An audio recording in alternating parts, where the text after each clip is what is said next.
Kasalanan lahat ni Regina ang dinaranas ngayon ni Edward sa mga kamay ng kanyang ama. Ang buong akala naman ni Regina na walang nakakaalam sa totoo na si Paulo ang totoong anak niya sa labas. Samantala hindi pinaniwalaan ni Paulo ang lahat ng sinabi ni Aldrin sa kanya.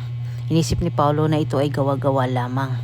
Ngunit sinabihan siya ni Aldrin na mismo umano si Regina ang tanungin kung ano ang totoo sa kanyang sinasabi. Esperada si Thea na matulungan ang kanyang asawa at siya na mismo ang lumapit kay Aldrin.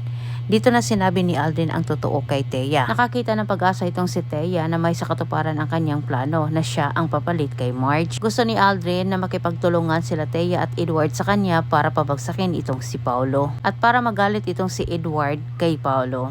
Agad nila itong pinuntahan sa kulungan at tinulungan na palabasin, sabay sabi sa buong katotohanan. Samantala sa kabilang banda, nakapukaw sa isip ni Paulo ang sinabi ni Aldrin kahit agad niyang kinumpronta ang kanyang ina. Pero sa kabutihang palad, hindi na pinagsisinungalingan ni Regina ang kanyang anak at tuluyan na niyang ipinagtapat ang totoo. Pinayuhan ni Marge itong si Regina na humingi ng kapatawaran dito kay Edward bago pa maging huli ang lahat na maunahan sila ni Aldrin at ipaliwanag ang totoong sitwasyon. Sa kasamang palad, wala nang magawa itong si Regina dahil nalason na ni Aldrin ang isip ni Santino. Puno ng puot at galit ang nararamdaman ngayon ni Edward para sa kanyang ina kahit ininsulto niya ito nung sila ay nagkaharap. Plansyado na ang plano ni Aldrin at Thea.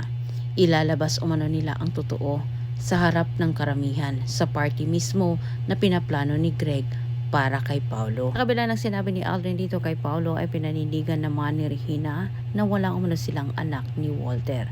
Nagkakamali umano ng inisip itong si Aldrin.